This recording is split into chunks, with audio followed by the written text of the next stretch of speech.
त्योहारों का मौसम आ गया है और चारों तरफ एक अलग ही रौनक है। नमस्कार, आज हम बात करेंगे धनतेरस और दिवाली की और जानेंगे कि इन त्योहारों की पूजा पाठ को हम कितने सरल और आसान तरीके से कर सकते हैं ताकि त्योहार का आनंद और उसका असली मतलब दोनों ही बने रहें। अक्सर ऐसा होता है ना, कि त्योहारों की इतनी सारी तैयारियों के बीच जब पूजा की बारी आती है तो लंबी चौड़ी विधियां देखकर थोड़ी सी घबराहट होती है। लगता है कि कहीं कुछ गलत ना हो जाए। तो बस इसी उलझन को दूर करने के लिए हम लाए हैं घर पर धनतेरस और दिवाली पूजा करने का सबसे आसान तरीका। मकसद बस इतना है कि हर कोई पूरे विश्वास और श्रद्धा के साथ इन त्योहारों को मना सके। तो चलिए शुरू करते हैं। सबसे पहले बात करते हैं धनतेरस की, जो दिवाली के जश्न की शुरुआत है। जैसा कि नाम से ही जाहिर है, इस दिन का खास मकसद होता है अपने घर में धन यानी समृद्धि और सेहत को बुलाना।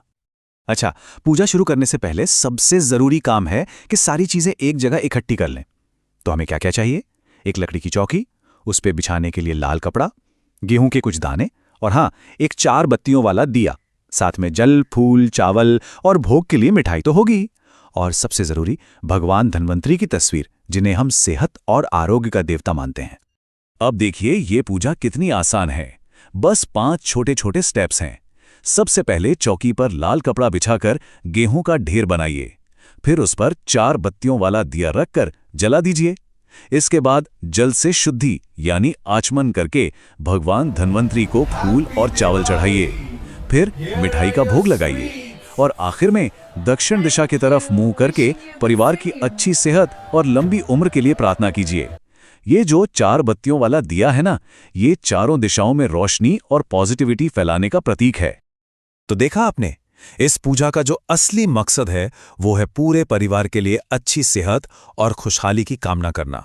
मतलब ये सिर्फ एक रस्म नहीं है, ये धनतेरस के असली मतलब से जुड़ने का एक तरीका है।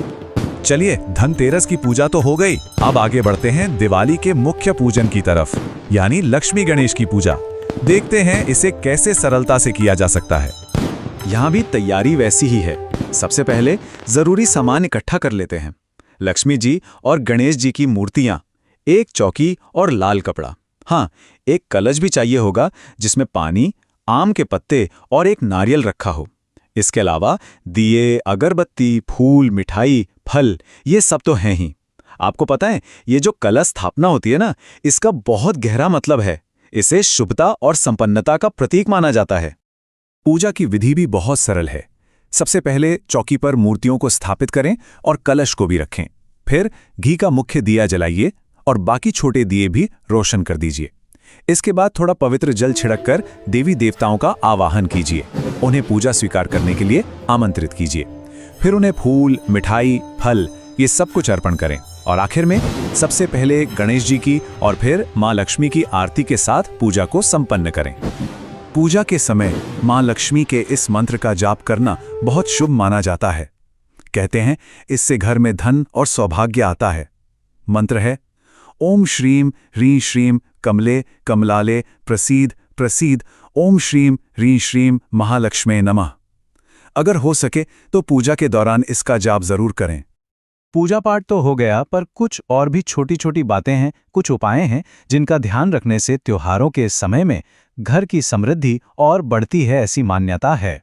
चलिए उन पर भी एक नजर डालते हैं। सबसे पहली और सबसे जरूरी बात, घर का जो मेन एंट्रेंस है, जो मुख्य दरवाजा है, उसे एकदम साफ सुथरा और रोशन रखें। माना जाता है कि माँ लक्ष्मी वहीं आती हैं जहां साफ सफाई और रोशनी हो, तो ये एक तरह से उनके स्वागत की तैयारी है। दूसरी चीज भी बहुत दिलचस्प है। दिवाली की रात को घर का कोई ऐसा कोना जो अक्सर अंधेरे में रहता हो, वहां एक दिया जरूर जलाएं। ये सिर्फ बाहरी अंधेरे को दूर नहीं करता, बल्कि घर की सारी नेगेटिविटी को भी खत्म करता है। ये अंधेरे पर रोशनी की जीत का प्रतीक है। तीसरा उपाय वास्तु से जुड़ा है। घर का जो उत्तर पूर्व कोना होता है, जिसे ईशान कोण भी कहते हैं, वो बहुत शुभ माना जाता है। कहते हैं कि इस कोने में अगर पानी का एक बर्तन भरकर रखा जाए तो इससे घर में फाइनेंशियल स्टेबिलिटी यानी आर्थिक स्थिरता आती है। और आखिरी टिप, ये एक पारंपरिक मान्यता है जिसे बहुत से लोग मानते हैं कि लक्ष्मी पूजा के बाद दिवाली की रात को घर में झाड़ू नहीं लगानी चाहिए। ऐसा माना जाता है कि इससे घर में आया हुआ सौभाग्य और आशीर्वाद बाहर नहीं जाता। तो ये तो हो गई पूजा और परंपराओं की बातें। पर चलिए अब अंत में एक पल के लिए सोचते हैं कि इन सब का असली मतलब क्या है, इनकी आत्मा क्या है। देखिए, ये त्योहार सिर्फ रस्में निभाने के लिए नहीं है। असल में ये एक मौका है नई उम्मीदें जगाने का, परिवार के साथ वक्त बिताने का और सबसे बढ़कर अंधकार पर प्रकाश की जीत का जश्न मनाने का। तो बस यही कामना है कि त्योहारों का ये मौसम सबके जीवन में ढेर सारी सेहत, खुशियां और समृद्धि लेकर आए।